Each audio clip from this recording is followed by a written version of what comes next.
mutta Jumala on antanut kasvun. Niin eräs saarnamies oli kerran lukenut tämän sanan paikan ja luki näin, että minä istuin, Apollos katseli, mutta Jumala on antanut kasvun.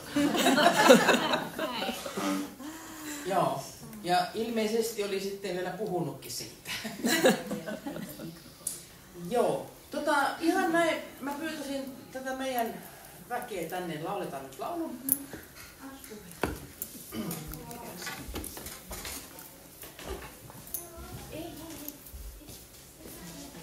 Joskus aikoinaan tuli Kokkolassa uskoon tämmöinen kuin Heikki Raatikainen.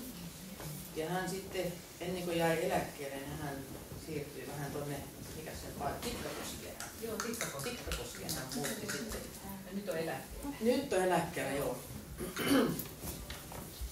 Ja hän teki tämmöisen laulun, on uusi luomus Kristuksessa.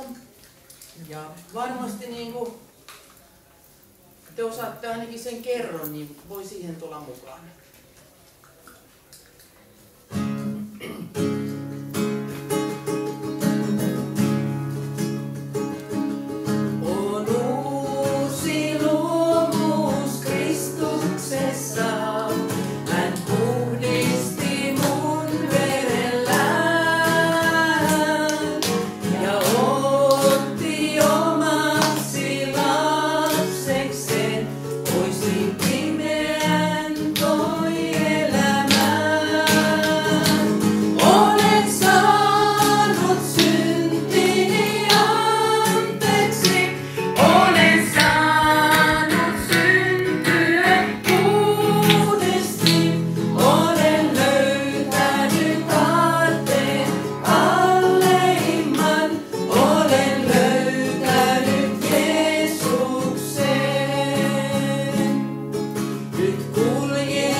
Mekin kokkolaisena halutaan kiittää, että me ollaan saatu tulla tänne ja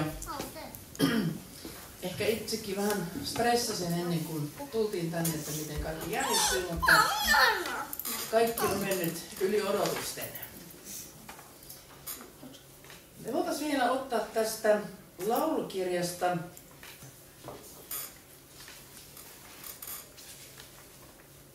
otetaanko vielä se sivulta 10, mitä laulettiin tuolla Riihikirkossakin. Ja sitten Pirkko, sä voisit kertoa, että mitäs ajatuksia sulla on herännyt täällä?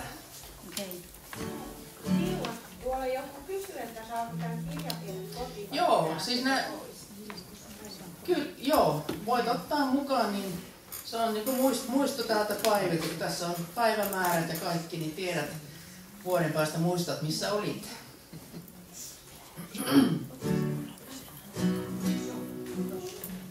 Eli turhan ette tänne tulleet.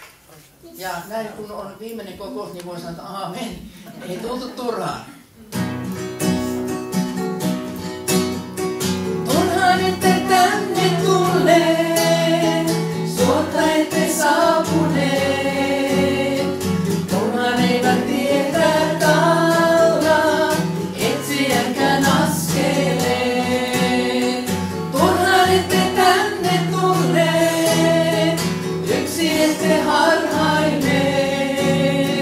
Monet ovat ennen meitä, sama tietä kulkeneet. Turhaan ette tänne tulleet, surhaan ette taisteleet. Matkamme on vielä kesken, Isä hoitaa uupuneet. Turhaan ette tänne tulleet, turhaan ette työtä tee.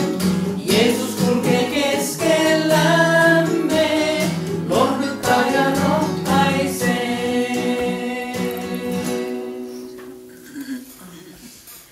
Siinä on yksi keistä vielä. Se loppuisi kyllä äkkiä se laulu. Joo, Nilla eilen kysäsi tuossa, että jos mä voisin jotain tänään täällä sanoa, ja kiitos vähän Nilla siitä, ihan kiva. Niin sit mulla oli jotain mielessä eilen heti siinä, ja no sit mä rupesinkin katsoa sitä, että mikä se olikaan tämän tilaisuuden se otsikko tai se teema, ja siinä olikin, että kaiken kiitoksen Jeesus, saakoon Jeesus vain. Sitten mä rupesin niitä sanoja miettimään, ja eilen kun kaikki oli jo lähtenyt saunasta ja saunan lauteilla makoillessani ja jalat pystyi seinän vierellä, rupesin miettimään kaiken, että mikä on se, että kaiken kiitoksen, että eikö me nyt mukaan voida sitten kiittää ketään muuta kuin Jeesusta. Kaiken kiitoksen vaan annetaan Jeesukselle. Ja niin, sitten mä ajattelin sitä, että no joo, jos siinä olisi niin kuin kaikesta, se olisi vielä helpompi sitten ajatella, että mitä se sitten oikein on, että kaikesta voidaan kiittää. Jos siinä olisi niin kuin kaikissa tilanteissa, okei, kaikissa tilanteissa totta kai voidaan kiittää ja se on aina hyvä juttu, mutta että kaiken kiitoksen. Ja kun mä ajatellaan, mitä on kaikki, jos mulla on nyt tässä vai joku, no mulla on vesilasit vaan, mutta ei se vappunut ihan vielä. Jos mä juon sen tyhjäksi, niin se on sitten kaikki. Kaikki meni. Jos me annetaan se kaikki meidän kiitos, niin menikö se sitten kaikki? Eikö meillä ole kiitoksia sitten enää jakaa Jeesukselle eikä kellekään muullekaan, se on kaikki vaan jää annettu. Sitten mä ajattelin tätä, että itse asiassa se, että me annetaan se kaikki kiitos Jeesukselle, niin eihän se lopukaan se kiitos siihen. Vaan se onkin semmoinen kiitos, mikä aina vaan lisääntyy ja lisääntyy, kun sitä antaa. Ja niin kuin Raamatussa sanotaan, että kiitollinen mieli virkistää sydämen. Se on hyvin terveellistä mielenterveydellä, se on hyvin terveellistä kaikin tavoin. Ja sitten mä ajattelin sitä, että jos mä annan niin kuin Jeesukselle, sitten siellä lopussa oli vielä se vain-sana. Kaiken kiitoksen saakoon Jeesus vain. No niin, no sitten mä ajattelin, no miten sitten, kun me, onhan se nyt hyvä, just äsken kiitettiin näitä päiväkummuihmisiä, niillä on täällä kiitelty ja kaikenlaista. Että eihän nyt vain Jeesusta. Mutta sitten mä ajattelin toisaalta, että se, että me kiitetään toisiamme, niin se on myös kiitos Jeesukselle. Koska hän on meidät luonut sellaisiksi kuin me ollaan. Hän on meidät luonut kuvaksensa. Ja jos me kiitetään sitä Jumalan kuvaa, niin me samalla kiitetään Jumalaa ja Jeesusta. Eli tämä niin kuin teema itse asiassa niin kuin aukeni sitten ihan näin, että sehän onkin itse asiassa ihan ok juttu. Ja nyt sitten täällä kun on ollut, niin on ollut tosi kiitollinen mieli ensinnäkin nyt siitä, että on näin ihana ilma, aurinko paistaa ja lämmintä. Tänään aamulla kun no juu, eilen sitten vielä illalla, kun jäin sinne, kun kaikki on lähtenyt saunasta ja mä odotin, että kaikki on lähtenyt, niin ensinnäkin mä tulin sinne ensimmäisenä ja viimeisenä, mutta no okei. Sitten mä menin sinne saunan lauteille makoille, en enää heittänyt löylyä, kun se oli pois päältäkin jo. Mutta makoilin siihen, nostin jalat sinne seinää vasten pystyyn ja tuli se laulukin mieleen, että kiitos kun saan tässä olla. Kiitos kun saan levähtää, mitä me myös laulettiinkin jo silloin ensimmäisessä tilaisuudessa. Ja tänä aamulla, kun kävelin sinne aamuin, niin oli sellainen kiitollinen mieli siellä vielä muutama ihana punainen pörheä apilan kukka. Aurinko oli sumun takaa sillä tavalla, että se näkyi sieltä, mutta se ei ollut ihan kirkkaasti. Ja siitäkin niin sellainen kiitollinen mieli, että sitä sumua vaikka on, niin se aurinko kuitenkin on siellä. Ja niin kuin meidän elämässäkin voidaan sitä verrata siihenkin. Ja kiitollinen mieli tuosta järvestä, että pääsi uimaan. Ja vielä kiitollinen mieli tuli siitä, että mä pääsin vieläkin siellä, saunassa oli kiva sellainen jälkilämpö. Niin pääsin sinne vielä makoilemaan vielä lauteille sitten ja nostaa jalat ylös ja kiittelee siinä, että kiitos kun saan tässä olla. Niin nämä on ollut hieno, tai tämä vuorokausi, mitä me nyt tässä ollaan oltu, vähän runsas vuorokausi. No sitten kokemuksia, jos muutaman nostaa tuohon nyt mitä niillä, niin ihan siellä ensimmäisessä tilaisuudessa, kun oltiin siellä Riihikirkossa, niin siellä ylhäällä, siellä edessä, niin siellä on niitä ikkunoita semmoisia, mitkä tai iso ikkuna, mikä on jaettu niin kuin osiin, semmoisiin kapeisiin osiin. Siellä oli yksi perhonen siellä ylhäällä ikkunassa ja se lenteli siellä edestakaisin ja näki sen kaiken ihanan siellä ulkoon, sen vapauden ja sen valon ja vihreän ja kaiken, mihin se varmasti teki mieli mennä. Ja se lenteli siellä edestakaisin, mutta eihän se tietenkään ikkunalle päässyt. Sitten se välillä väsähti ja istui siinä ikkunalaudalla ja taas hetken päästä uudelleen. Ja siellä oli ovi kuitenkin auki, että jos se olisi hoksannut, että se olisi siitä ovesta lähtenyt ulos, niin se olisi päässyt sinne ihanaan vapauteen. Tai jos joku olisi ottanut tikapuut ja käynyt sen hakemassa vaikka jonkun kupin kanssa ja vienyt. No mutta ei sinne se jäi. Niin mä ajattelin, että samalla tavalla meidän kristitty elämässä, kun Jumalan tai Jeesus itse asiassa, tai no joo, sanotaan Raamatussa sanotaan näin, että ei ole Jumala eikä Jeesus, joka sanoi, mutta heidän kauttaan sana tullut tietenkin.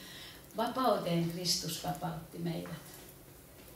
Me saadaan lennellä vapaana siellä, kun siitä katsoo ikkunasta tulos se ihana auringonpaiste ja se vihreys ja se vapaa kaikki.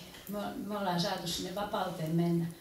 Mutta miten paljon ihmisiä on sitten vielä, jotka yrittää sieltä ikkunan läpi, näkee sen ihanan, sen vapauden ja kaiken, mutta ei olekaan löytänyt sitä ovea sieltä ulos.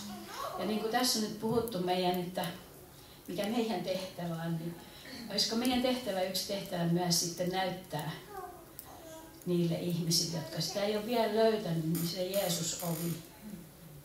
Sanotaan, että Jeesus on ovi sinne vapauteen. Ja jopa kantaa niitä ihmisiä sinne ovelle. Että tuossa on ovi, mene siitä. Siellä on se vapaus. Semmoinen ajatus tuli siellä. Yhtään en muista, mitä muuta siellä Riihikirkossa puhuttiin, mutta tämmöisiä ajatuksia mun mieleen jotenkin annettiin siellä.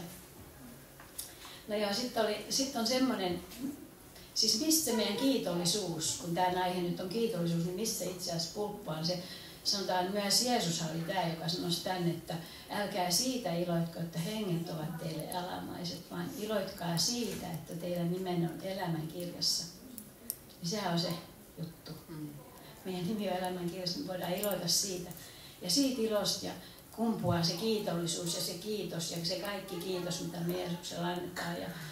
Ja sen kiitoksen myötä myös kumpuaa kiitos niistä punaisista viimeisistä apilankukista, niistä saunan lämmöistä ja ynnä muista, mitä meidän kenenkin elämässä on. Ja mitä enemmän sitä kiitollisuutta tulee, sitä enemmän se lisääntyy. Ja myös se, että voidaan kiittää toisiammekin. Sitten ihan pieni juttu. Mä en nyt ole katsonut kelloa, mutta ei mitään.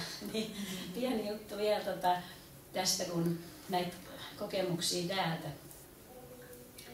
Niin oli semmoinen, kun Outi oli täällä pitämässä Raamattu tuntiin. Ja sitä rupesi itkettää ja sitten tarvittiin paperia.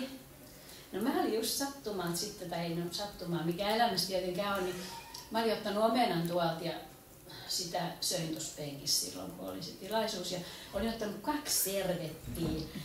Ja mulla oli se toinen servetti puhtaana vielä kädessä, niin mä vein sen hänelle. Niin mä koin tällaisissa pikkuasioissa siis. Ja monta kertaa elämässä kokee tässä pikkuasioissakin, saatika isommissa, niin Jumala on sellaista johdatusta. Ja jos me nähdään se, mulla tulisi ihan voimakkaasti sun olo, että tämä oli niinku ihan johdatusta, että mulla nyt oli se toinen paperi, mä sain äkkiä sen vietyä hänelle. Eli tällaisia kaikkia pikkuasioita, kun me nähdään elämässä ja ollaan niistä kiitollisia, niin se kiitollisuus meidän elämässä lisääntyy. Jos me osataan niinku kiittää näistä tämmöistä ihan pienistäkin asioista. No sitten yksi, mikä oli nyt tässä sitten ihan loppuun ennen ruokailua, kun oli ne rukousryhmät. Ja mä joskus aina inhoan sellaista, että jääpä ihmisiä ryhmiin ja sitten kerrotaan jotain ja sitten kaikkea näitä. Ja meinasin ensin, että mä meikkäisin. Menin kuitenkin ja se oli tosi ihanaa. Meillä oli ihana ryhmäsi ja ihanat rukoukset ja ihanat sain itsekin aikaa siinä. Ja sitten jäätiin Kaisun kanssa vielä siihen juttelemaan vielä pitkäksi aikaakin. Ihan oli tosi kiva. Ja tuli myös siinä sitten se mieleen se semmoinen vanha Profiden laulu, mikä on hyvin riimitelty tämä, että täällä maan päällä murhe mustaa kulmiaan, lämmittää jäällä, jakaa turmiaan. Ja sitten se jatkuu niin, että sen läpi joudut kulkemaan, vaan yksin et sitä tee. Et siinä on meidän myös niin uskomina ihmisinä ihana juttu. Kaikki ihmiset joutuu niiden murheen läpi kulkemaan ja vaikeittaa sieltä myös me. Mutta siinä on se ero, että me ei tehdä sitä yksin. Ja se on se yksi myös semmoinen ihana kiitoksen aihe, että yksin ei sitä tehdä. Se jäi siitä rukoushetkestä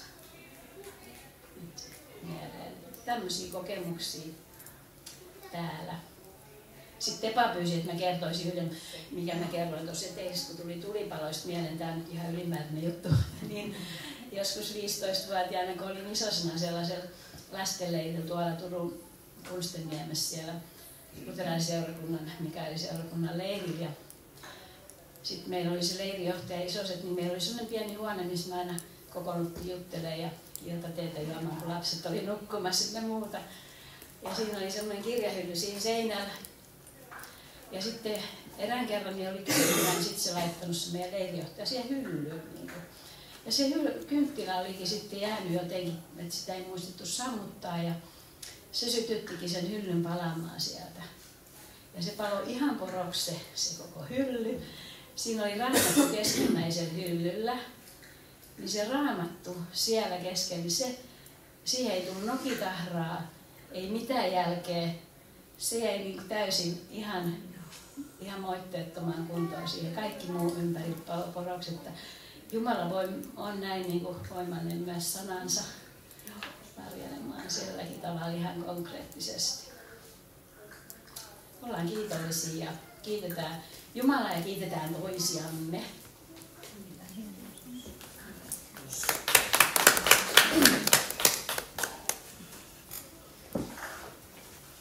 Lauletaan vielä tässä laulu sivulta 18 ja sen jälkeen annetaan Railille sitten tämä loppuhetki.